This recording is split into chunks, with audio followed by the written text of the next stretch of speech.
la mayor parte de nosotros conocido tanto a José María como Álvaro. Como hay alguna incorporación nueva en la sala, pues les voy a volver a presentar rápidamente.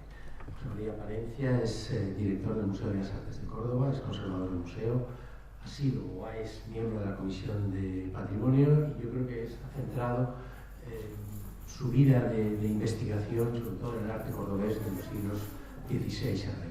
Es también crítico de arte contemporáneo. Miembro de la Real Academia de Córdoba, correspondiente, no sé si titular, y es además cronista oficial de Ordenazuelos, villa a la que yo creo que ha dedicado casi una enorme dedicación personal, que algo intuyo de que tiene algo que ver con su biografía.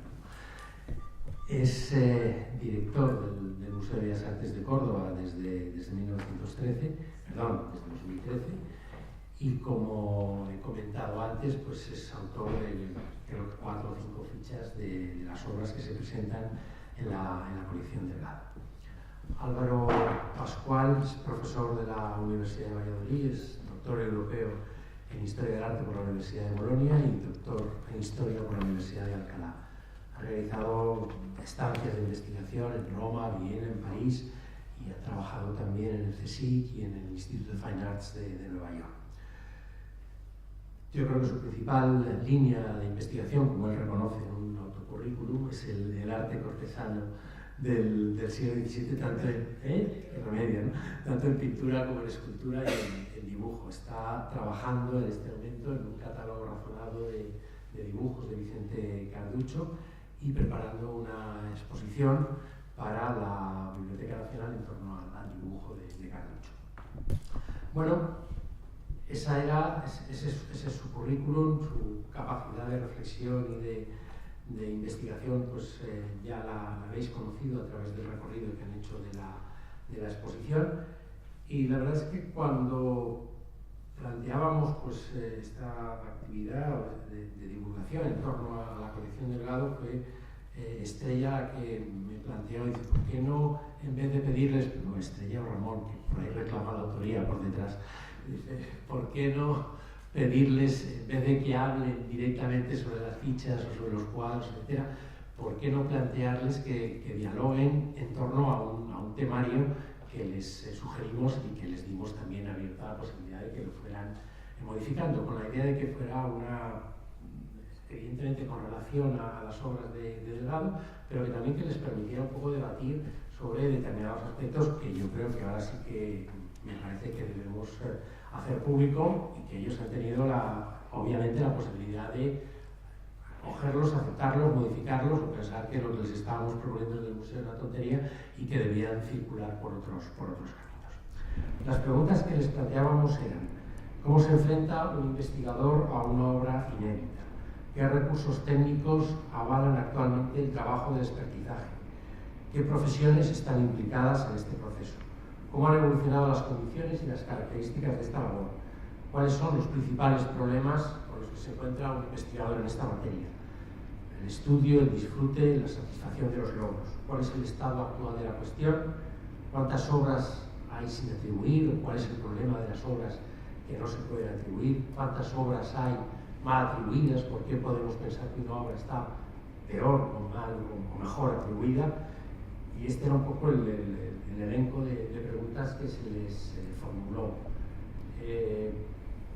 Pues son las 7 menos cuarto, como sabéis el museo cierra a las 8 menos cuarto. Yo creo que podéis debatir. Lo interesante sería, a mi juicio, es el debate entre vosotros, y luego pues lógicamente abriremos un turno de preguntas para que todos los asistentes pues puedan contrastar sus pareceres con vuestras opiniones. Sobre temas muy concretos, pues permite quizá este formato algo mucho más práctico, que de hecho ya llevamos algunos días hablando por teléfono comentando qué era lo que vamos a contar, ¿no? ¿Qué es lo que creo que puede ser más interesante para vosotros? Pues efectivamente el proceso real de la investigación y cómo esto funciona, cómo nos enfrentamos a unas obras que efectivamente en la mayoría de los casos son inéditas. Hay muchos problemas. El hecho de que una obra sea inédita y que no exista, porque otro de los problemas quizás todavía porque las preguntas están muy relacionadas entre sí, lógicamente, y se puede ir de una a otra. Uno de los problemas del atribucionismo, sí, una palabra que me resulta un poco fea, pero que está, ¿no? Es decir, de atribuir una obra en principio que no se conoce al autor, ese argumento de autoridad, que sigue funcionando y que la tradición de una obra X, da igual, sea un buen pintor, un mal pintor o lo que sea, si estilísticamente puede cuadrar y se lleva atribuyendo durante, no sé yo, 40, 50 años a ese determinado artista o escultor, pues se mantiene y tirar, digamos, esa atribución en base a criterios científicos actuales, y no tanto enciclopedistas y demás como hace 40, 50 o 60 años, pues resulta muy complicado. ¿Qué es algunas cosas que sí que tenemos los investigadores de hoy en día que es fundamental y que facilita muchísimo las cosas? Internet. Esto nos permite hoy en día ver que es fundamental para este mundo las obras, sin tener que estar en el sitio concreto. Afortunadamente, cada vez más, muchos de los museos tienen páginas web en las que las obras son visibles. Están, a lo mejor no todas, pero buena parte de su colección, o de las piezas más importantes de la colección, de las colecciones, están en formato digital, incluso a veces te puedes descargar las fotos de alta resolución, etc.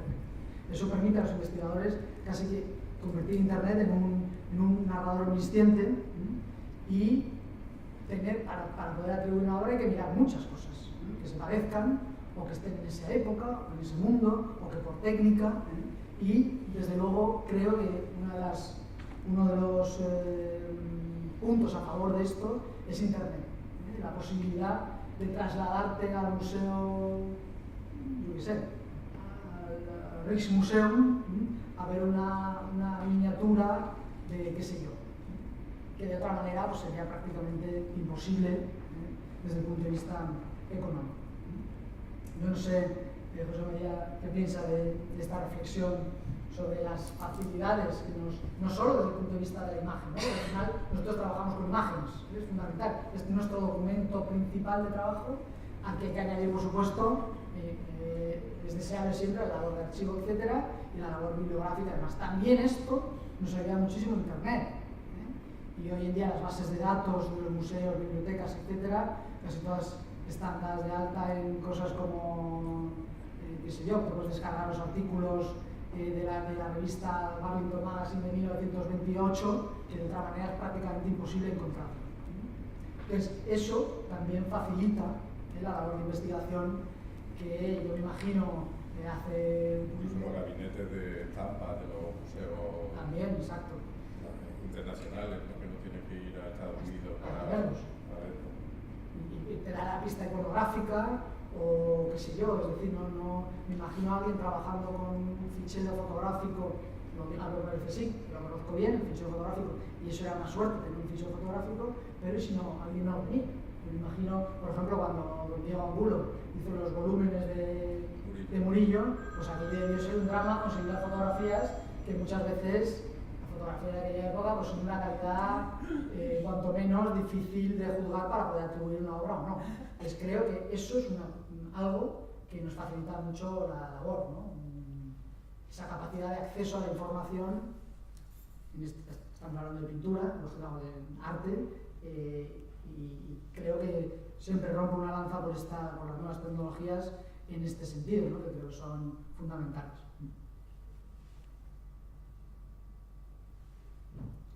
La primera pregunta, ¿cómo se enfrenta el investigador a una obra inédita? Bueno, pues lo primero es pasar un poco mal. Es inevitable que cuando, a no ser que sea algo evidente, muchas veces el estilo es reconocible en algunos pintores o artistas, hablo en general incluso de escultura, o dibujo, que es también muy complicado. A veces el estilo es reconocible, pero como todos sabemos, los pintores cambian de estilo a lo largo de su época, de su vida, y a veces mucho. Y hay algunos pintores o algunos artistas cuyas obras tempranas en poco se parecen a las obras tardías. El ejemplo es Velázquez. Si alguien ve un Velázquez sevillano de primera época, pues digo, qué horror, qué espanto. comparable, que sé, con algo italianizante o italiano de su época final, ¿no? No medían tantos años, en realidad. No estamos hablando de un Miguel Ángel, que vivió un montón de años, ¿no? Pero efectivamente ese cambio estilístico pues a veces dificulta esa atribución fácil, digamos, de un artista.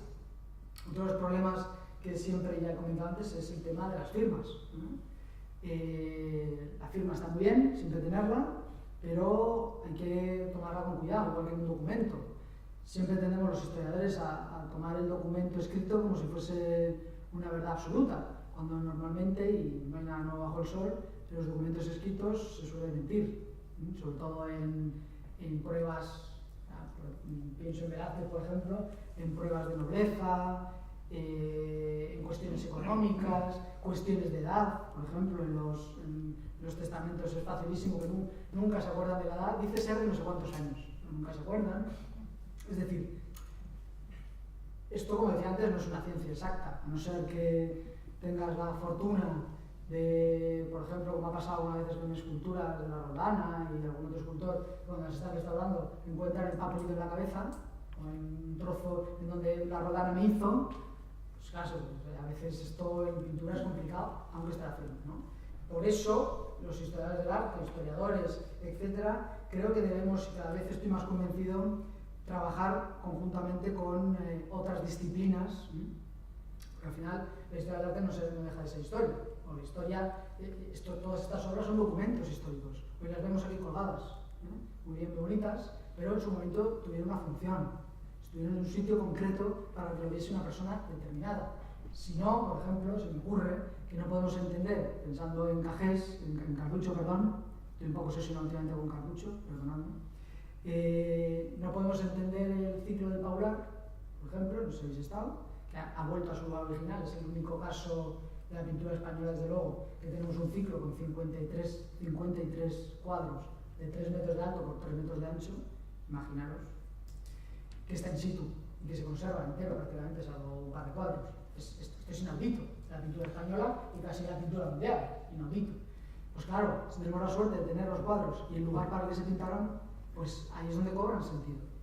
Es igual que los cuadros de batallas del Salón de Reinos, las lanzas de Velázquez y el resto de pinturas de batallas, si las colocamos, que esa es la teoría y lo que se supone que se va a hacer con la ampliación del Prado, colocarlas en el sitio para que estuvieran. Es decir, tenemos el espacio, que es el único espacio que se conserva del Buen Retiro, el único, del Salón de Reinos, al lado de la Academia de la Lengua y al lado del Prado, es decir, a 100 metros, no llegará. Tenemos el sitio y tenemos los cuadros. Pues claro, ahí es donde tiene sentido, ¿no? Porque podemos intuir quién veía esos cuadros, en qué momento determinado, qué personajes que visitaban, por ejemplo, como el cardenal Barberini, cuando vienen a la corte. Es decir, los cuadros, la obra artística, en realidad es un documento histórico. Este concepto actual del artista sacrosanto y demás, pues en realidad era un criado al servicio de su majestad, pues como Velázquez y todos los demás, pues si uno se lee de verdad las etiquetas de palacio y los cargos de palacio, pues un pintor no era más que el que barría, ni mucho menos. De hecho, muchos pintores, José María hablaba de Archero de Corps, es curioso que hay muchos pintores que acaban siendo, o primero o después, comparten el oficio de Archero de Corps. Por ejemplo, un discípulo el padre me parece, de Antonio Castrejón, un pintor de segunda fila de la escuela madrileña, también era Archero de Corps. El Philip Dirksen también, efectivamente. Muchos de estos pintores tienen cargos como ayuda a la furriera. La furriera era el oficio de palacio que se encargaba de mantener limpio los aposentos del alcázar. La furriera, el ayuda de la furriera era el que ayudaba al jefe de limpieza. Pero claro, esto hoy en día no tenía un cargo palatino. Los cargos palatinos lo que permitían, y esto es fundamental en esa época, era el acceso a palacio. Esto es fundamental. No el acceso al rey, pero el acceso a palacio. Eso determinaba también la posibilidad de encargos, conocimientos, redes clientelares. Es decir, si es que no hay nada nuevo bajo el sol. Con otros medios, otras sin móvil, sin WhatsApp, que no sé cómo podían vivir en el siglo XVII sin WhatsApp, ¿verdad? Es decir, con otros medios, otro método de trabajar, pero las redes clientelares funcionan de la misma manera. Si yo soy un pintor que tiene que vivir de eso, como decía antes José María, que tiene tal, cuesta tanto si lo quiere, el acceso al palacio proporcionaba una clientela. ¿Por qué todos los pintores están obsesionados, y además se ve mucho en las peticiones que hacen al rey, están obsesionados con el cargo de pintor del rey, aunque sea ad honorem, que significaba que no te pagaban, pero tenías el título? Porque lo ponían en todos sitios de manera machacona y constante. Es decir, pues cuidado, yo soy pintor del rey, a nadie le importa si me pagan o no. De hecho, aunque les pagaban ya muertos, porque como la crónica de endeudamiento de la monarquía era pues eso, crónico, pues muchas veces los pintores eran muertos, los descendientes reclamaban las pinturas que habían pintado hacía 40 años, y si lo conseguían cobrar, pues eran capitán general. Pero tenían, ¿no?, ese marchamo de pintor del rey, y es una obsesión, casi una lucha, porque había muy pocos puestos de pintor del rey, lógicamente no era un puesto fijo, pero había 6, 7, como mucho, o escultor del rey. Quien lo conseguía tenía un escalón más a la hora de encargos en la corte, por ejemplo. En ese momento, la corte, aparte del rey, pues, lógicamente la iglesia era el mayor, digamos, que encargaba obras, ¿no? Y si uno se da cuenta, ya ve el plano de Teixeira, por ejemplo, no sé si lo tenéis, ya es un poco posterior, pero es, digamos, la topografía de Madrid de la época, y vemos dónde trabajan, que a eso está también muy bien hacer el recorrido de Pons, que lo hace por Iglesias, en lugar de Palomino, que lo hace de modo biográfico. Pues nos damos cuenta como al final los mismos pintores, los mismos artistas están trabajando en los mismos sitios de manera diferente, de tal manera que se crea como una red física de dónde están trabajando. Y cuando lees los documentos, te das cuenta también que los pintores, entre ellos, claro, al final se creaba un mundo pequeño, era un mundo bastante pequeño, y entre ellos se tasan, se retasan, ahora, favores, tú ahora tasan esto por encima de tal, que llena día de mañana te lo haré yo, es decir, pues la vida que hoy tenemos en realidad, ¿no? Entonces, es un mundo muy complejo, muy amplio, en el que entran a funcionar muchos factores que a veces es difícil deslindar en la investigación, ¿no? Y que pues, aquí son estudios breves, ¿no?, de obras concretas y breves, pero cuando uno se dedica a estudiar esto con una cierta profundidad, pues las complicaciones surgen cada 2 por 3, es decir, aquí voy a una obra y esto, venga, así sea, ¿no? Quiero decir, detrás de todo esto hay un trabajo científico, desde el punto de vista serio, científico y documentado, que no solo es, como digo, una cuestión técnica. Yo creo que José María creo estará de acuerdo conmigo, si no, pues vamos a discutir aquí. Estoy de acuerdo contigo, lo que pasa es que has dicho muchas cosas. Bueno, yo voy a tratar de, ya no ceñiéndome al guión, pero hacer una reflexión en voz alta para tratar de responder a varias preguntas a la vez sobre esta cuestión. Cuando has hablado del Corpus de Angulo, yo recuerdo cómo en los años 78-79, cuando yo estudiaba Historia del Arte en la Universidad de Córdoba, el único manual que prácticamente se trabajaba, no solo los alumnos, sino los profesores, era también el famoso Ángulo de Historia del Arte Español, que eran 2 tomos sintéticos así, y además con una fotografía en blanco y negro así de pequeño. Con lo cual, aquello te lo tenías que aprender de memoria, pero cuando tú te estudiabas aquello, cuando salías no sabías de Historia del Arte ni papa. Nada más de los grandes conceptos generales, pero desde luego para atribuir y demás, por supuesto, y para saber de ningún artista en concreto, aquello te servía.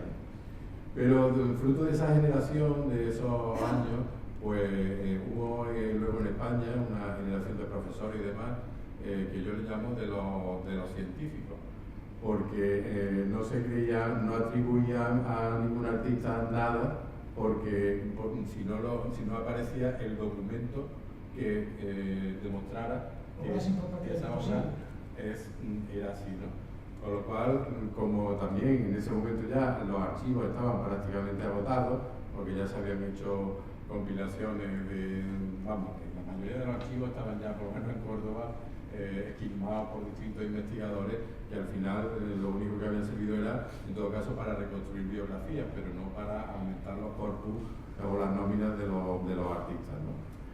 Entonces, a ese nivel, pues yo recuerdo que yo empecé a ser de los abanderados de la generación de los valientes, que yo le llamaba, que a raíz de la nueva de Internet, del nuevo corpus de imágenes que tenemos, que no lo tenían ya los profesores de los años 70 y 80, pues ser valiente, por supuesto, no tirarse al ruedo sin la capa y la muleta, pero sí empezar a plantear que el corpus de un artista no se conoce, no se aumenta, si no se es realmente valiente con fundamento, ¿no? Porque cualquiera de las cosas que se dicen hay que demostrarlas. Pero lo malo de esto es, bueno, por un lado, que te llamen loco, y por otro lado, el lograr derribar los tópicos que todavía quedan arrastrándose en la historia del arte occidental, como puede ser, por ejemplo, el de la supremacía del arte italiano sobre el español. Hasta ahora, es verdad que Italia tiene muy buenos artistas, pero la diferencia que había entre los artistas españoles era como uno de un equipo que juega la Champions y uno de tercera división, porque parecía que España, salvo Velázquez y Murillo y tal, no había tenido más pintores, ¿no? Cuando en la propia escuela sevillana pues hay toda una playa de alrededor de Murillo, que en algunos casos es bastante interesante y tal, ¿no? Pero luego te encuentras también con bueno, al margen del atribucionismo, yo quiero decir también que hoy evidentemente también contamos con la ayuda de todos los adelantos técnicos que se han producido en el campo de la física, de la química, y que están utilizando los propios restauradores de obras de arte para apoyar las teorías de lo que tenemos los historiadores, ¿no? Por ejemplo, en el caso del Velázquez que acabamos de ver, si detrás de esa primera impresión de vista de que puede ser una obra de Velázquez no hay una labor científica de estudio comparativo con otra obra, de saber cómo Velázquez pintaba en cada época, de la radiografía, etcétera, que se han hecho a lo largo de estas 3 últimas décadas en el Museo del Prado, evidentemente, pues decir que es obra de Velázquez, pues me podría ser un síntoma de cárcel, ¿no? Porque el problema no es que digas que es Velázquez o no, el problema puede ser que de valer 3 perras gordas en la mesilla de noche de una casa, pues pueda pasar a valer un montón de millones de dólares en una subasta del Sotheby's en Nueva York. Entonces, en ese sentido, se ha evolucionado bastante, ¿no? Y, por ejemplo, en España ya empieza a haber buenos gabinetes de restauradores en Madrid, y además la propia universidad, los centros universitarios se están también empezando a preocupar de este asunto de manera notable. Y yo quería traer a colación el caso del CAEN, la Universidad de Lérida, que como digamos empresa asociada a la universidad, pero dirigida por historiadores del arte, se está dedicando a estudiar y expertizar obras de arte que los propios particulares pues les llevan para que la experticen, ¿no? Y bueno, pues ya no es un profesor de un departamentillo de por ahí, de una universidad de tercera, el que puede decir que este cuadro es de fulano de Mengano, sino que después de haberle hecho todos esos análisis científicos, aquello no resulta ser de quién es, pues entonces digamos que somos un poco analfabetos o tontos, ¿no? Yo no sé qué palabra utilizar. Y luego ya vendría el problema de derribar los muros que están levantados todavía, sobre los cuales vivimos, y que de alguna manera, pues,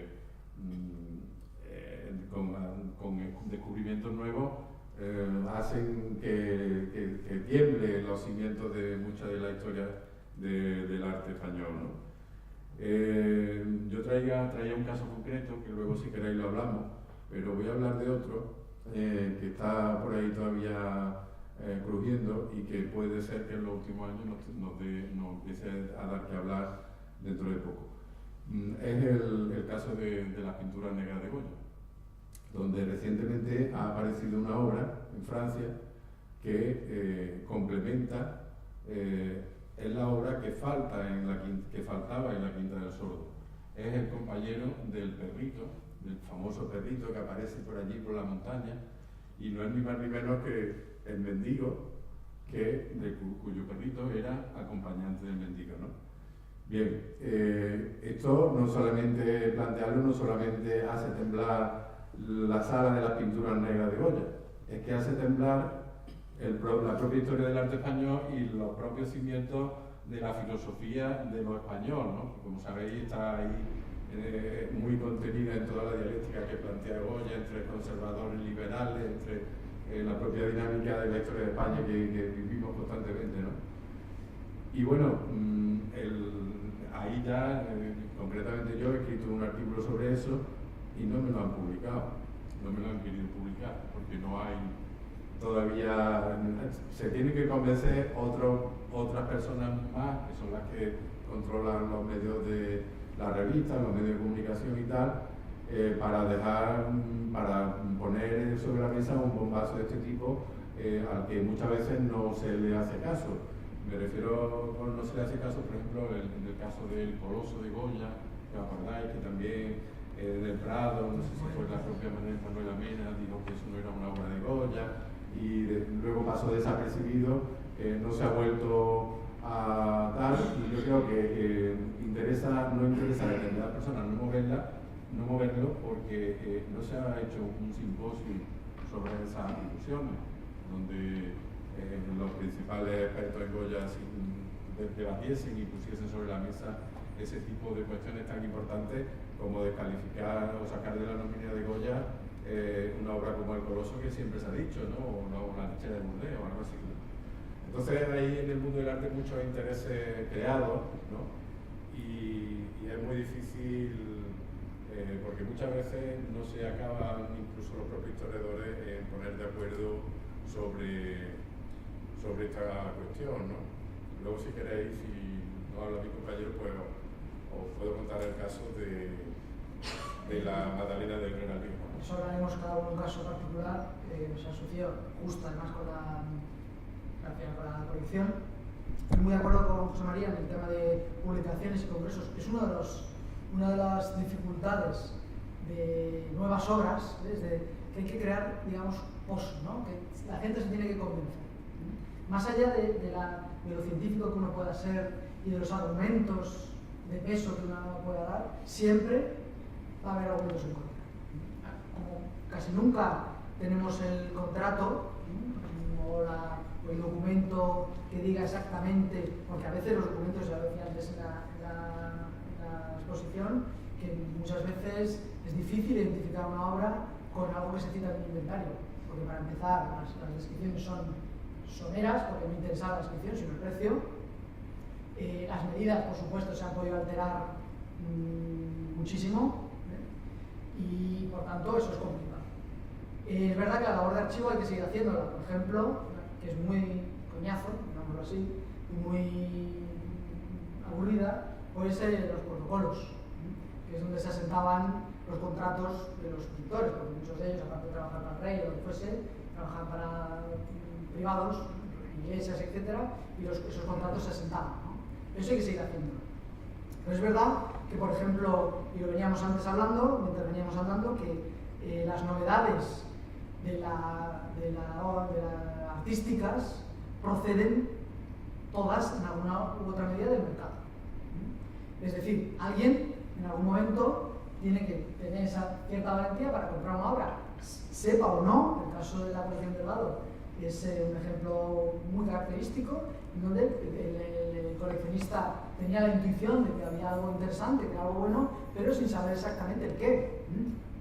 Y aquí, por supuesto, entran cuestiones crematísticas que a veces son muy espinosas y muy delicadas cuando algo cuesta mucho dinero. Si cuesta 20 euros, pues tampoco la trascendencia es muy grande, ¿no? Pero los historiadores, los investigadores, tenemos que andar muchas veces, es una de las dificultades, con pies de plomo dependiendo de qué dices, cómo lo dices, dónde lo dices, cuándo, etc., ¿no? El tema de las publicaciones, que a veces no te dejan publicar una obra de colección privada, una obra recientemente aparecida, etc., eso me ha pasado también a mí, en donde intentar publicar novedades, pero las revistas científicas, digamos, ¿no?, de mayor predicación en España, incluso fuera, pues siempre tienen una reticencia, digamos, como máxima editorial, de publicar cosas que estén en colecciones privadas. Porque detrás siempre se supone que está el marchamo, ¿no? Si tú lo publicas, pues que ya tiene ese, ¿no?, ese timbre, ese sello de calidad, ¿no?, así como si fuese... Y lo que motiva es que, por supuesto, suba el valor económico. Claro, ahí nosotros tenemos que estar, al final, en un plano a veces difícil, complicado, pero que hay que intentar soslayar y efectivamente luchar porque las novedades salgan a la luz, porque si hoy en día sale una pintura, una escultura, una colección privada y es la leche, lo que sea, da igual el autor que sea, pero es una colección privada, no se puede publicar. Ahora, mañana lo compra el Metropolitan y entonces ya es perfectamente estudiable. Claro, lo que está en los museos, sobre todo los museos españoles, llevan los museos españoles 40 años, 50 años, lo que sea, da igual. Eso no son novedades. Lo interesante para poder avanzar en el conocimiento científico de la historia del arte es estudiar estas novedades de pintores que a veces son desconocidos, que tenemos muy poca obra de ellos, por ejemplo. Si no se publica, no se difunde. Luego, entonces no hay otro que pueda aportar. Esto al final es una comunidad que es lo que permite avanzar. Por eso, y al hilo de lo que decía José María de la Universidad de Lérida, que son pioneros en esto, creo que los historiadores del arte y los técnicos, por decirlo así, debemos colaborar de una manera mucho más estrecha. Porque hasta ahora, cuando hacen congresos de técnica, etc., no hay ni un solo historiador del arte. Y al revés, en un congreso de historia del arte no hay ni un técnico, no va nada. Los estudios técnicos en los catálogos, lo decía antes, exactamente igual. Pues no, no es definitivo, por supuesto que haya blanco de plomo, que se hacía en Italia en ese momento, no es la prueba irrefutable de que eso va a ser de Blázquez o de fulanito de Copas, ¿no? Pero añade otro elemento más, del juicio que hace 40 años no lo teníamos. Por tanto, es fundamental esa colaboración estrecha, que los avances técnicos, tecnológicos, radiografía, microscopios, análisis técnicos, etcétera, infinidad, ayuden al ojo del investigador. Por tanto, eso es claro.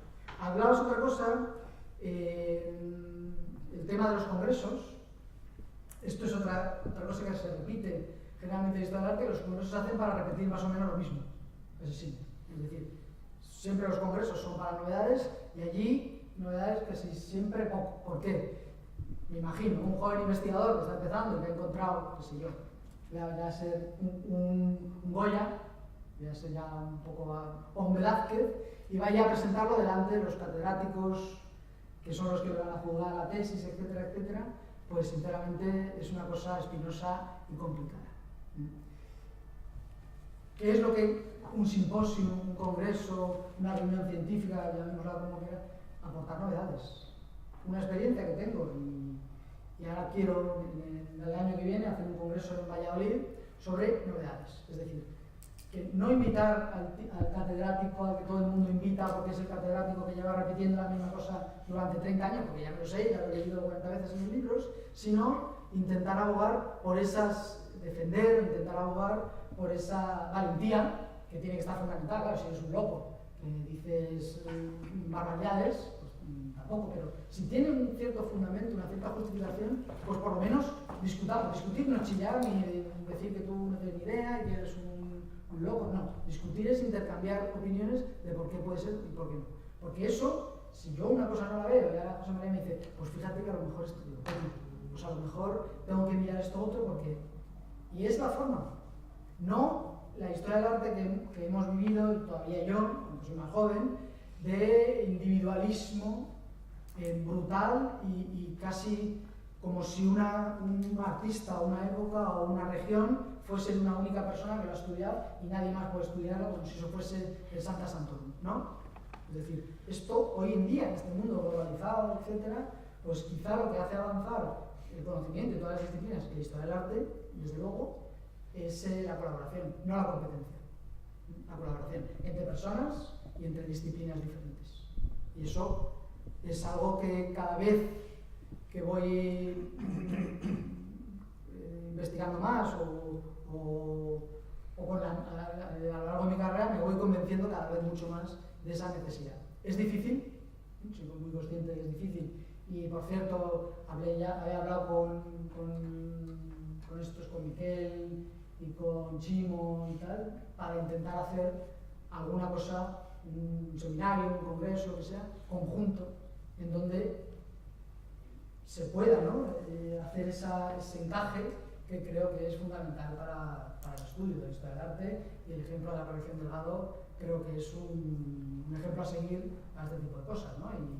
Y efectivamente los estudios, algunos estudios llanos, antes parecía que si no tenía relación con el cuadro era imposible estudiar en cuadro, porque eran los únicos que tenían para hacer radiografías, análisis técnicos específicos, etc. Hoy en día es muy más sencillo. Por tanto, pues creo que esa es una de las dificultades que hay que soslayar o intentar al menos intentar, ¿no? Por lo menos caminar en ese sentido, en esa senda. No sé si es el momento ya de hablar de la Magdalena. Bueno, es un caso particular y sin referirme a personas ni a instituciones, pues en el caso de la Magdalena de Real Viejo, de la colección Delgado, yo planteé ni más ni menos que cargarme la teoría causal del nacimiento de la pintura sevillana, que como ustedes saben el padre fue Pacheco, el que abrió la puerta al naturalismo fue Roela y el que destapó la olla de los secretos fue Real Viejo. Pero resulta que, y yo esto ya incluso yo no lo había publicado ni había descubierto el documento, pero el propio Pérez Sánchez y Benito Navarrete ya lo habían puesto en el catálogo que se hizo sobre Tristán. Pues resulta que hay un contrato, un protocolo firmado entre Herrera el Viejo y Tristán en Toledo el 21 de noviembre de 1623, los dos pintores allí, porque Herrera se va a la corte a ver si le dan el puesto de pintor del rey o si se gana allí la vida, que dice lo siguiente: para enseñar el arte en lo que él pudiera y fuere en su mano por tiempo de 3 años. O sea, Tristán le dice a Herrera: por tiempo de 3 años, desde hoy, sin obligación de le dar de comer, vestir, ni casa, más de solo admitirle en la suya cuando fuere a enseñarle de su arte lo que él quisiera. Es decir, que no es un contrato de relación de aprendizaje, es un contrato de maestro con maestro, que le dice: usted que va de camino para la corte, pues quédate conmigo 3 años. Exactamente. Bien, pues, ¿qué pasa en esos 3 años? Que además es seguro que Herrera está en Toledo, porque son precisamente los 3 años en que en Sevilla no aparece un documento de Herrera el Viejo, porque hasta 1627, que empieza en el Colegio de San Buenaventura, 1626-27, no se sabe qué pasó con Herrera el Viejo en Sevilla. Y precisamente sí se sabe que en el 25 muere Tristán en Toledo, y la viuda se queda con mucho encargo, que ya tenía hecho el marido, y además, para colmo, había muerto la madre de la viuda unos pocos años antes. Quiere decirse que en ese momento Herrera se encuentra en una situación en que está en casa de un amigo pintor con el que ha firmado 3 años, que tiene un montón de trabajo pendiente y que tiene que proteger a aquella pobre viuda que se ha quedado de pronto... Es lógica además humana. Es lógica humana, ¿no? Bien, pues ¿esto qué significa? Que Herrera aprende más de Tristán que de Pacheco, y ese cuadro lo pone de manifiesto, ¿no? Pero lo que además que es más, que el naturalismo de la pintura sevillana viene también por Toledo y viene por Castilla, y no es una cosa innata, digamos, sevillana. Bueno, pues esta teoría parece que no supieron verla o no gustó, porque el artículo fue rechazado porque planteaba cosas que no todavía de una serie de señores no, parece que no le cabían en la cabeza, ¿no? Entonces, bueno, esta es una de las cosas con las que muchas veces nos enfrentamos también en nuestra profesión diaria, ¿no? El que realmente adquirir el consenso y no hacer segmentos, ¿no? Otro ejemplo prácticamente paralelo con otra obra es el pequeño cuadro de Cajés que en su momento yo publiqué a Cajés antes de hacer los estudios técnicos, antes de las radiografías y demás, y causó cierto revuelo porque ese pequeño cuadro hay una composición, hay un dibujo. Entonces, claro, yo planteaba, ¿no? Está el dibujo, se conserva el dibujo. Y hay un cuadro grande que está en una colección privada, estaba en una colección privada, yo hoy en día no lo sé, publicado por Pérez Sánchez y Angulo en el libro del 71. Un cuadro grande, no grandísimo, no de altar, etcétera, pero bueno, un cuadro de gran tamaño, ¿no? Entonces, se consideraba que el dibujo de la Biblioteca Nacional era preparatorio para el cuadro grande que estaba en la colección de Viena. Al aparecer este pequeño cuadrito, yo planteé que el paso intermedio era precisamente ese cuadro, que entra dentro, muy dentro, lo que pasa que es otro tema por investigar, entra muy dentro del tema de los procesos de trabajo de los pintores. Todos tendemos a pensar, y esto cada día afortunadamente menos común, que el pintor pinta eso y ya está, ¿no? Cuando en realidad hay todo un proceso creativo detrás mucho más largo, en el que entran a formar parte los dibujos, que son fundamentales. ¿Cuál es el problema que tenemos en España? Que dibujos de pintores o escultores se conservan relativamente pocos en comparación con Italia. Y aquí entra un problema de gusto estético que ha existido siempre. Y es que en Italia, desde los momentos de la creación artística, de ese proceso creativo en el que el dibujo es fundamental y todos los pintores lo estudiaban, Murillo estaba obsesionado por crear la escuela de dibujo, igual que Murillo en Sevilla, además en la misma época, Murillo en Sevilla y Carducho en Madrid, por crear la escuela de dibujo para enseñar todos, si leemos toda la tratadística del 16, etc., todos, incluso escultores, todos dicen que la base de la pintura, de la escultura es el dibujo, es decir, exacto, la creación, ¿no? Es donde más directamente estaría la idea compositiva, creativa del pintor.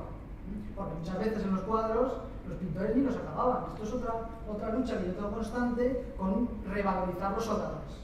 Porque parece que tenemos la idea del pintor sacrosanto, como decía, que es Dios y que si no lo ha pintado él entero no vale nada. Pues no, señor. Porque estos señores, sobre todo pintores como Velázquez, desde luego, Zurbarán, Carducho, Carreño, que tienen muchísima obra, es impensable, porque no hay vida humana, que ellos pintasen todos los cuadros de su puño y letra, todos unos y cada uno. El ejemplo que ponía de Paular es de libro. Es impensable que en 4 años ese señor pintase, yo no he calculado los metros, pero pueden ser miles de metros cuadrados. Es impensable. Por tanto, había un importante trabajo de obrador, que es como se llama en el momento. No taller, no existe la palabra en el siglo XVII, sino obrador. Y ahí entra a jugar parte, por ejemplo, el dibujo, los grabados que tenían. Además, cuando uno ve los inventarios de los pintores, las almonedas, etc., se ve cómo estaban divididos, separados, para que fuese una labor práctica. Es decir, necesito manos, pues vamos a manos.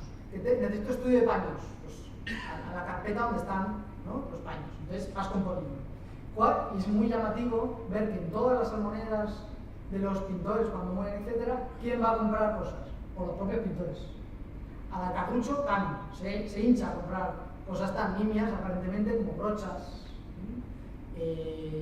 lienzos, papel, que hoy en día el papel, bueno, sigue siendo caro porque los folios son caros todavía. Si hoy en día son caros, pues imaginaos en aquella época el papel era una cosa de lujo, como los lienzos, y ya los lienzos que venían, los lienzos buenos, como lo has comentado antes, de Génova, Venecia, e incluso el papel que se falsificaba, por cierto, en España, el papel genovés, que era de buena calidad, etc., pues era un objeto de lujo, ¿no? Los dibujos conservamos pocos, en realidad, en comparación. En Italia más, porque desde ese propio momento había coleccionistas de dibujo. En España los coleccionistas de dibujo son casi inexistentes hasta el siglo XIX. En Sevilla, por ejemplo, todos los dibujos de Murillo salen a entre la primera... El capítulo todavía oscuro, oscuro, muy oscuro. Porque Y ahí hay una cosa muy rara con lo de la catedral, yo eso todavía no me acaba de quedar muy claro, los dibujos de Omazur, la catedral, los agentes ingleses, los embajadores, etc. Quizá el concepto coleccionista como hoy en día no, pero que Cano fuese a comprar dibujos, o cuando muchos pintores, yo qué sé, ahora me sale Cano, por ejemplo, que fuese a comprar dibujos en las almonedas, pues era porque tenía un valor, quizá no el valor de exponerlo, como hoy pensamos, pero sí utilizarlo, ¿no? Los dibujos, las estampas, etcétera, tenían una función práctica, servían para construir la idea del cuadro, la escultura o lo que fuese. Eso determina muchas veces que se conserve mal, porque claro, si imaginemos, los dibujos no son muchas veces más grandes que estos. Si yo soy el aprendiz que estoy trabajando con el maestro X y tengo que replicar esta copia porque es una inmaculada que la voy a pintar 40 veces, porque es lo que se demanda, pues cojo el papel, lo sobo. Es evidente cuando uno estudia los dibujos que la parte peor conservada son las partes de abajo siempre, porque es de donde se coge el papel, es una cuestión de lógica aplastante. Entonces muchos están muy mal conservados, pero al final no son más que papel. Pero ese romper una lanza por el trabajo diario, manual, de oficio técnico, que era la pintura, pues independientemente de la composición, de la cuestión intelectual y esta lucha de los pintores por separarse, ¿no?, de la labor mecánica, etcétera, por una cosa clave, que es que no se pagan impuestos, eso también, la medianata no se pagaba si eras un oficio liberal, lo cual eso tampoco hay que olvidarlo, ¿no?, quiero decir. Pero a veces es difícil luchar contra esa historia del arte establecida, que todavía existe en la historia del arte, y por tanto esa valentía de la que hablaba José María, pues creo que es importante, pero por supuesto con una colaboración entre investigadores y entre disciplinas afines, al fin y al cabo. Yo planteé esto, ya acabamos, ¿no? Sí, no. Planteé esto y claro, planteaba el paso intermedio como de esta virgen, ¿no?, como boceto de prueba de color. Es decir, para ver si al comitente le gustaba. Es como cuando se hacen los retablos, en los contratos cuando se hacen los retablos, hay siempre dos dibujos, de una mitad y de otra, casi siempre. Una mitad se la llevaba el comitente y otra se quedaba el artista, ¿no? Es casi como una prueba, ¿no? Por tanto, esas cosas se hacían. Entonces, yo planteé ese paso y hubo sus dudas y sus problemas, hasta que luego después, cuando se hicieron las radiografías, comprobamos que debajo del lienzo hay un montón de dibujos subyacentes donde el pintor está cambiando, modificando, componiendo, al fin y al cabo, para crear el dibujo, el cuadro más grande. Por tanto, no es tampoco una prueba irrefutable, pero sí añade, de hecho, otro elemento de juicio que permite sostener ese paso, ¿no?, ese proceso creativo desde el dibujo hasta el lienzo grande. Pero yo ya por la hora, no sé si por finalizar, quizá lo haría pues rompiendo una lanza en favor de la colaboración entre lo privado y lo público. Yo particularmente procedo de un mundo donde parece que todavía la colaboración entre lo privado y lo público se ve como una cosa un tanto extraña, como si diabólica, como si por el hecho de que se colabore con un determinado señor o desde un museo se exponga a un determinado artista o se colabore con un determinado coleccionista, se le está haciendo un favor o se está revalorizando. Evidentemente que es así, pero tampoco podemos obviar que los museos no pueden vivir solamente de su propia colección permanente, porque aunque quede todavía mucho por restaurar y por investigar, la propia colección permanente tiene un final, ¿no? Tiene un límite. Y la propia característica del museo es que vaya haciéndose de lo que en ese momento, en el año 2017, está ocurriendo, ¿no? Enrolándose con el mundo de la creación de ese tiempo. Entre otras cosas porque eso permite el que los propios museos se puedan hacer con obras de los creadores contemporáneos, ¿no?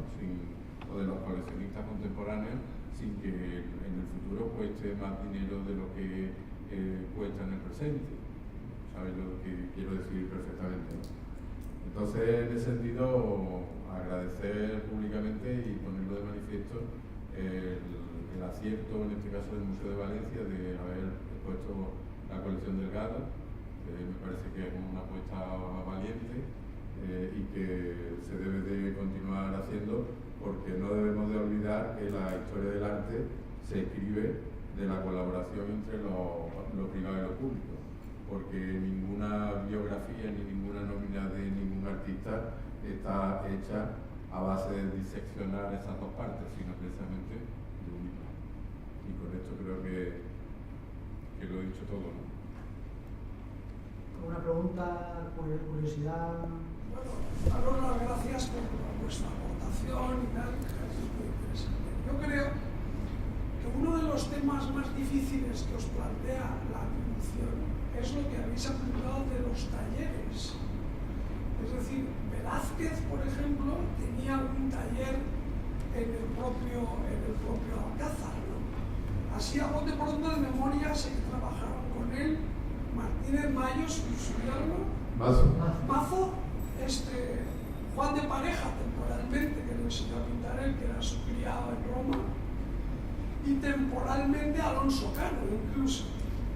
Es decir, eso es lo que los historiadores... Y muchos que no se conocen, porque uno que nadie y hay conoce otros, el Domingo Guerra Coronel, por ejemplo. Claro, y otros que no se saben. Pero claro, eso me imagino que para los investigadores tiene que ser un tema complicado, porque según parece, pues Velázquez pintaba la cabeza de Felipe IV allí y los demás pues repetían a veces el cuadro, porque la demanda era muy grande. Hay que pensar que Felipe IV era un hombre, era el rey más poderoso de Europa, o uno de los más poderosos, y le tenían cuadros en Austria, entre otras cosas porque eran familiar de ellos y querían ver cómo ejercía la infanta Margarita o como tal, ¿no? Bueno, yo creo que eso es un tema simplemente para apuntarlo, que el tema de taller, que lo habéis dicho, que es un tema pues que a veces hay una parte hecha por el maestro, otra parte no. Velázquez no intervenía en los cuadros de taller. Sí que es cierto que copiaba en su rostro, pero parece ser que no intervenía según los historiadores más que bueno, la cuestión con Velázquez es que tiene poca obra, en realidad. 120 cuadros. Comparado, por ejemplo, con Luca Giordano o con Rubens mismo, por ejemplo. Rubens tenía un taller, la Torre de la Parada está pintada entera y verdadera por el taller de Rubens. Brutal. Entonces, claro, al final también el número de obra, por ejemplo, El ejemplo español, que si te va a ver, sí, además pintaba como Sorolla, a primera y a toda velocidad, ¿no? No, pero yo quería, sobre todo... Ahí también podríamos entrar en esta cuestión de la pintura erudita española, frente, por ejemplo, ¿no? La cuestión de la cantidad de obra frente a por ejemplo, Luca Giordano, ¿no? Esa idea de que mucho más superficial, en realidad, cuando uno ve los frescos, no es quizá se suda como la pintura. Por ejemplo, el ejemplo de la Magdalena es una pintura sesuda, como muy intelectualizada, y eso es una tónica de la pintura española, que casi no se hace fresco, no temple, no existe, no es una técnica que se cultive en realidad la pintura española, y los pocos que la pintan, que la cultivan, poquísimos, es porque han tenido maestros tallados. Bueno, pero también ocurre, depende del temperamento y de la sociología, porque no es lo mismo Zurbarán que Velázquez, que son del mismo periodo, y que Zurbarán pintó muchos cuadros y Velázquez 120. Es decir, pero Velázquez quería ser noble y no quería ser como pintor retribuido en la corte, ¿no? Y eso le hacía que pensaran que era pues, un pintor lento, aunque no lo era en realidad. No, pero hay una cuestión que es más importante que la que apuntaba, que ya la habéis apuntado a mi juicio, y es que yo creo que tenemos que convivir con las atribuciones. Es decir, yo creo que esto es un tema que los museos y los coleccionistas debemos globalmente de replantear. Es decir, hoy en día, debido precisamente al mercado y a una cierta objetividad del mundo científico moderno y a esa exigencia de verosimilitud, queremos tener la certeza de que las cosas son así. Yo creo que tenemos que acostumbrarnos todos a disfrutar de las cosas, relativizando los criterios hasta que tengan un cierto grado de madurez. Y con ello no minimizamos ni el objeto, ni el placer, ni la experiencia estética. Yo creo que este concepto que no está generalizado es fundamental. Es decir, saber que nosotros tenemos una obra del Greco o de Zurbarán o de cualquier autor y que está abierta, que está en estudio, que está estudiada, que fulano, mengano y sotano piensan que sí, que los otros dudan, que incluso hay alguno que piensa que no, como habéis dicho. Y convivir con ese estado de cosas, pero como una normalidad, es decir, como una normalidad reflexiva que va más allá de esa angustia o de esa autoexigencia de que eso tiene que ser porque lo digo yo. O al revés, no lo es porque lo ha dicho fulano. Es decir, que yo creo que hace falta, y en eso creo que los historiadores, los investigadores, nosotros tenemos mucha relación, por ejemplo, con Chimo Company en Lleida, es decir, tenemos una relación, bueno, diaria. Quiero deciros que amistad personal, la academia la tiene, y bueno, ha estado aquí este año dando una conferencia, va a publicar un trabajo en la revista nuestra de Archivo de Arte Valenciano, es decir, que Chimo Company es de la casa, además fue director de este museo, como sabéis, ¿no? Y entonces conocemos a todo su equipo, a todos los trabajos que están haciendo, todo. Pero, bueno, yo he hablado con él de estas cosas también, lógicamente. Pero, como habéis dicho muy bien, el nivel científico llega hasta un determinado nivel, ¿no? El nivel que pueda dar Carmen Garrido sobre una obra lleva a un determinado punto. Pero hay que pensar que en determinado periodo la gente utilizaba esos colores, esos fondos y esas mallas del mismo modo. De tal manera que luego es la percepción, el estilema, la reflexión, la que luego te dice esto, creo, el alma del cuadro, creo que está o no está, ¿no? Yo creo, en definitiva, que ante esta situación de es o no es, debemos de acostumbrarnos todos a asumir la relatividad como un modo de convivir con la realidad. Sí, pero esto es como la reflexión que ocurre en el pensamiento. Es decir, si analizamos la sociedad contemporánea y estudio la política, por ejemplo, ¿no? Pero el análisis del mundo contemporáneo tiene la filosofía contemporánea, escuelas que incluso contrapuestas a la hora de analizarlo, y eso nos abre el pensamiento a seguir unos autores y a otros para poder disfrutar y para poder comprender mejor las cosas. O sea, simplemente quería deciros que considero, desde mi punto de vista, que más que huir debemos de acostumbrarnos un poco a huir de la cartela para reflexionar sobre el proceso y sobre la obra. Y eso hará que la gente se estimule a pensar y que el que esté viendo el cuadro se caliente la cabeza y vaya, me refiero a los jóvenes historiadores, que se dediquen a buscar, como habéis dicho, a través de las imágenes, que ahora hay mucha más difusión, a través de informaciones de otro tipo, a través de monografías, que empiecen a pensar y a hacer su propio criterio y no a tener un criterio digerido e impuesto por el mercado, el historiador o el museo, porque en realidad existen por lo menos tres autoritas hoy en día: el mercado, el historiador y el museo y la institución, ¿no? Y entonces yo creo que el individuo tiene que ser libre para poder crear su propio pensamiento, al mismo tiempo que las autoritas a las que hago referencia, compartiendo con ellas o discrepando con ellas para disfrutar de la experiencia estética. Eso es lo que quería decir en definitiva. Sí, una reflexión muy bonita, ¿no? que nos planteen el nivel de ser como niños a la hora de disfrutar de las cosas, de aprender sin título, de aprender.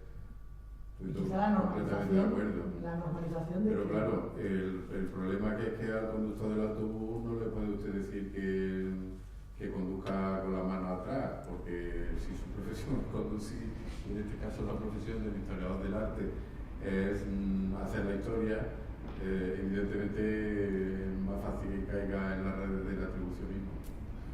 Que es muy positivo, porque yo creo que ese es un camino fundamental, en el cual no se trata de fomentar la relatividad, sino el conocimiento.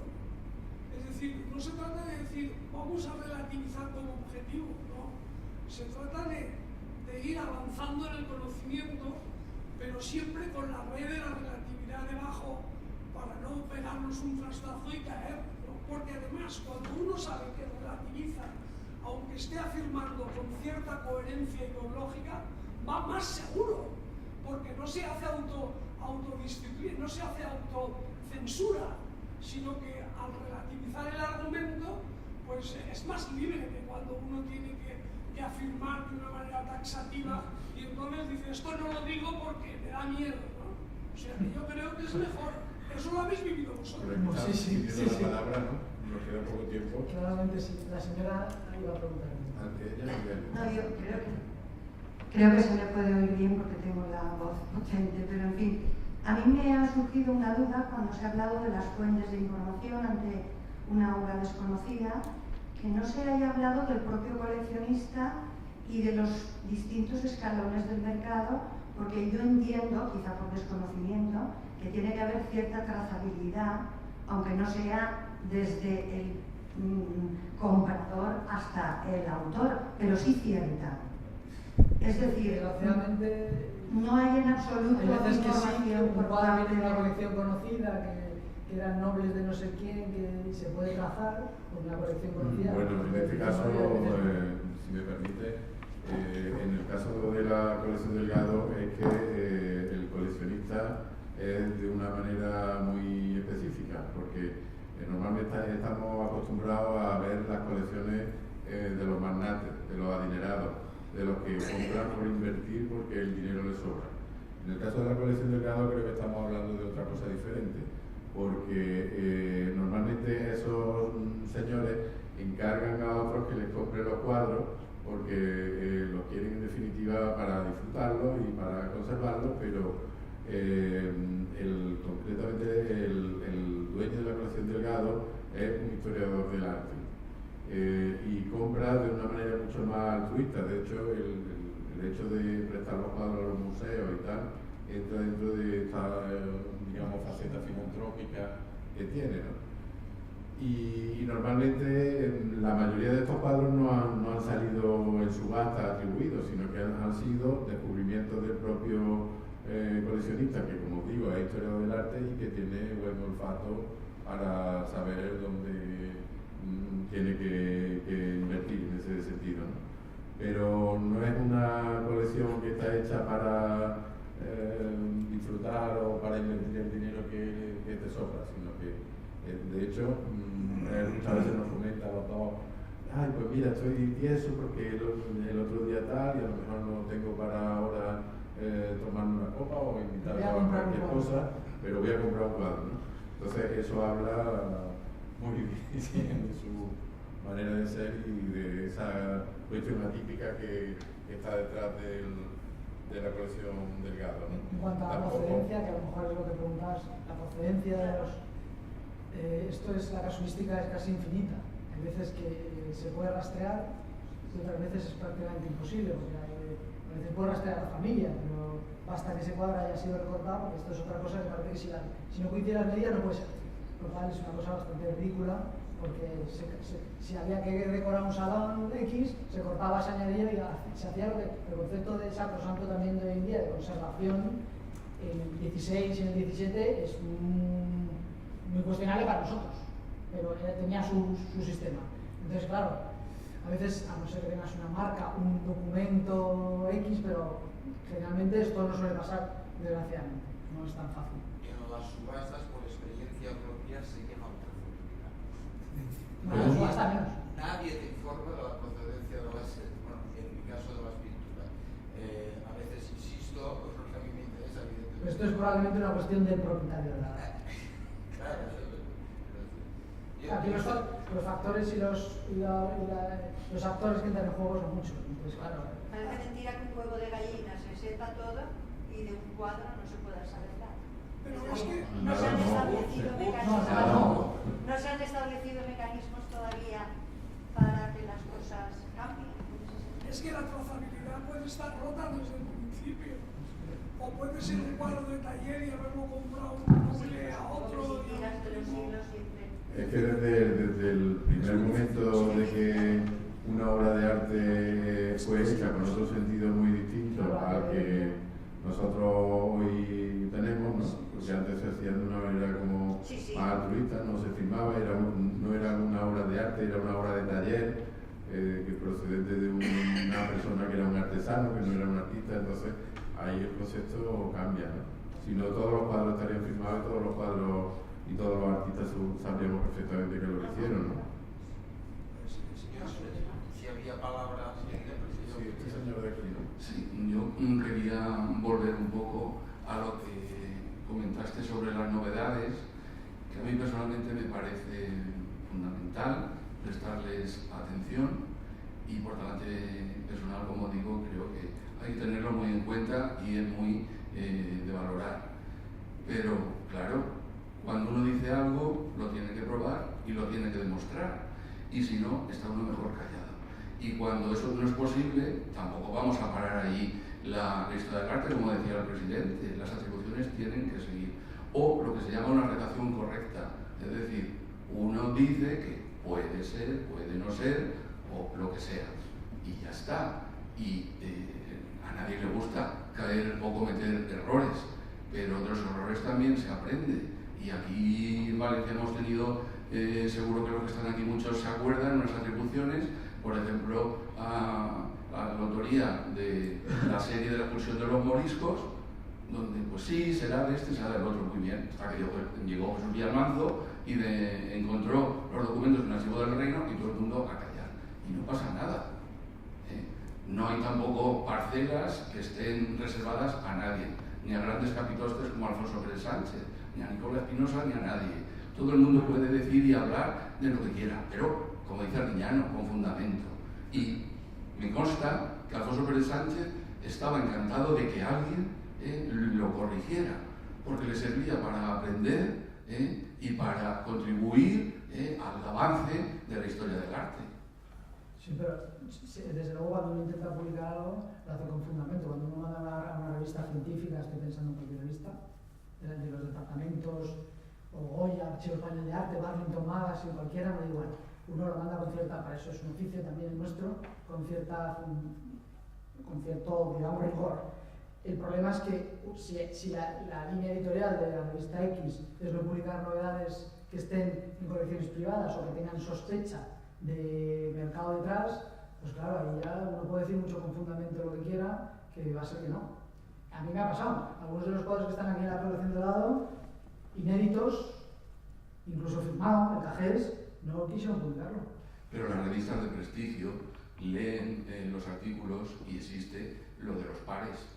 Bueno, sí, pero si Aquí Archivo Arte Valenciano lo tiene. Sí, pero el problema es que todas las grandes revistas tienen un comité editorial que es el primer filtro. Si no se pasa ese filtro, ya ni se mandan los pares. Entonces no hay nada que hacer.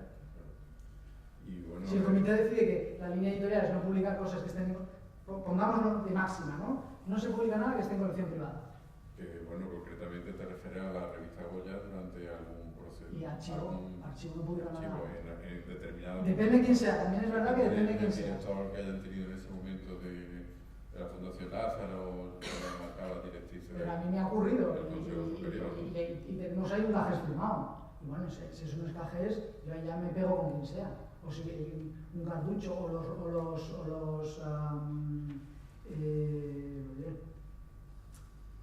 y bueno, otros dos pintores madrileños. Y pues es lamentable que eso ocurra y no debería ocurrir, pero lo que quiero decir es que tampoco se puede caer en lindezas. No sé si los que están aquí conocerán aquella famosa hipótesis o teoría, o yo que sé cómo llamarla, de las microfirmas de Goya en los cuadros de López. Pues yo prefiero fiarme de José Luis Díez, aunque no diga absolutamente nada, a creerme lo que a alguien se le ocurrió, así de una manera, no sé. Bueno, pero también si está publicado se puede. Si algo no está publicado, ese es el problema. Atacar. Pero es que hoy no hay debates en los congresos, como bien decías, y nadie le enmienda la plana a nadie, porque nadie lee, cada vez se lee menos y se investiga menos, por desgracia. No, quería decir yo que lo de la firma en los cuadros, que me parece interesante, pero que no tiene ningún valor, porque es más fácil falsificar una firma en un cuadro que en un cuadro. Es decir, que... No, esto era peor, eran microfirmas. Quiero decir que hay otros procedimientos técnicos complementarios que habéis dicho, ¿no? El análisis físico-químico, sí, pero no deja de ser un dato más. Es decir, que hay análisis físico-químicos que sirven, pues, desde el análisis de los colores hasta la fotografía con luz ultravioleta, el dibujo subyacente, el análisis físico de la trama, en fin. Todos los cuadros del Pablo, todos están firmados por Gauguin, con las iniciales, todos. Sí. Porque es por contrato de así, pero es evidente que no. Pero eso no es así. ¿Y son de Cartucho? Sí. Y en el caso de Zurbarán está el famoso apostolado de Marchena, cuyo contrato lo firma Zurbarán, pero los apóstoles son malísimos, de calidad, y están considerados de logrador. O sea que ahí está siempre... Bueno, es un tema muy interesante y muy bonito, en el cual supongo que estáis disfrutando, porque... Se hace sufriendo también. Sí, pero es que eso es como el escalador, que mientras sufre, disfruta, ¿no? Sí, es como un poco masoquismo. Yo creo que vuestro trabajo es bonito porque sufrís y disfrutáis. Pero eso ocurre en muchas profesiones, no solamente en la vuestra. Y por lo tanto yo creo que vale la pena tomárselo como lo hacéis vosotros en serio, sufrir y disfrutar e ir avanzando. Y cuando una aportación vuestra de repente se ve corroborada por otro, o contrapuesta de una manera dialéctica y moderada por otra persona, como comentaba antes, pues se aprende, se reflexiona, se puede contraponer. Es decir, yo creo que es un tema muy bonito. Yo creo que para los historiadores de arte es uno de los temas más apasionantes y más interesantes hoy en día. Y yo, vamos a ver, quería romper una lanza porque sí, perdón. Se está hablando aquí, bueno, primero que nada, bienvenido. Se está hablando aquí un poco de las cuestiones científicas en el análisis de las obras de arte, ¿no? Pero yo es que soy un poco clásico en todo esto. Yo quería romper una lanza a favor del ojo del historiador. Porque es que, vamos a ver, es que esto es una cualidad que se tiene o no se tiene, Manuel. Y entonces, es que, y eso no significa que uno sea buen historiador del arte o no. Es decir, todos somos necesarios. Necesitamos a la gente que vaya a los archivos, que vaya vaciándolos y que haga trabajo de este tipo. Pero después es que el tener ojo o no tener ojo, eso es como un don de la naturaleza que se tiene o no se tiene. No se aprende. Por desgracia, no se aprende. Es mi impresión, ¿eh? Lo puedes entrenar, pero yo creo que es un don innato. Y a lo mejor me equivoco, no lo sé. Eso por una parte. Por otra, vamos a ver, la cuestión del dogma. Es verdad lo que decía Manuel, hay que estar cuestionando permanentemente el dogma, pero es tan cómodo repetir, es tan fácil el ir repitiendo lo que he dicho, no sé, Sánchez, Fernando Benito, los grandes popes, es que esto es comodísimo. Y entonces yo, yo haría una llamada para que las nuevas generaciones nos cuestionen a todos los que ya superamos los 40, porque es que si no, esto no avanzará. Yo, por ejemplo, me he encontrado con el caso de Urbano Fos, ¿no? Y bueno, que no tiene ninguna base, ni formal, ni documental, ni nada, sobre, bueno, y Fernando Benito publica en su momento, en el año, creo que es el año 81, un artículo basándose en un error previo de otro historiador, y esto se ha perpetuado en el tiempo, y los historiadores del arte que han tratado después el tema de Urbano Fos, todavía los dos cuadros que tenéis en el museo están adjudicados a Buenafoss, es repetición de la repetición de la repetición por el simple tema de que Fernando Benito pues, es una persona de prestigio. Y no ha habido cuestionamiento posterior de lo que dijo Fernando Benito en su momento. Y a mí esto me parece un error gravísimo dentro de la historia del arte que cometemos todos, ojo, porque resulta muy cómodo el repetir lo que alguien ha dicho previamente. Bueno, la cuestión no es que resulte más o menos cómodo, es que no se ha investigado en otras parcelas, ¿no? Porque el caso aquí, bueno, vosotros sois valencianos, habéis personificado en Fernando Benito, pero en casi todos sitios hay ejemplos de este tipo. Yo no sé si cuando estuviste por Córdoba te conté el caso de la adoración de los pastores, una obra que en su época Enrique I de Torres atribuyó a José de Sarabia, un pintor local que en ese momento él estaba estudiando y tal. Así ha pasado a todas las historias del arte locales y tal. Y recientemente se ha hecho, en el año 2005, una tesis doctoral en la Universidad de Granada, donde se sigue diciendo eso, ignorándose un artículo mío concretamente que atribuye esa obra con toda lógica al obrador de Zurbarán, porque es que es de Zurbarán.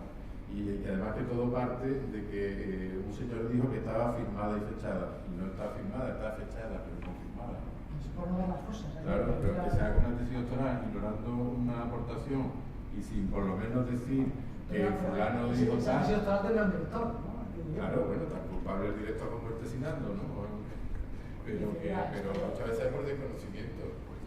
Y por comodidad, porque hay veces que cosas se dan por perdidas, muchas cosas, la guerra civil y otras, y hasta que vas a ver la cosa y te la encuentras ahí. A mí me pasó cuando estaba haciendo el catálogo de Carducho, un cuadro que se daba por perdido, el Sánchez Angulo perdido en la guerra, cuando hicieron la historia de la pintura española. Y allí estaba la iglesia, un cuadro que no está colgado, en un almacén, pero ahí no está perdido. Y los dibujos igual, ninguno les ha dado la vuelta. Hay que ver las cosas en la medida de lo posible, claro. Entonces, y ese contacto con la obra de arte directa, tocarla incluso, es algo también fundamental, creo. Más allá de verla en un museo como si fuese un objeto de adoración. Pues creo que... Yo por eso muchas veces digo que los museólogos y los coleccionistas saben más que los profesores de la universidad. Porque las ven, las tocan, las ven, la técnica. Un historiador de arte tiene que saber cómo se hace un cuadro, cómo se prepara bien. Y los otros hablan de cultura libresca en este caso. Bueno, tengo que ser de malo. Sí. Y esto daría para mucho. Y contar y cerrar, pero bueno, yo creo que ha tenido bastante interés.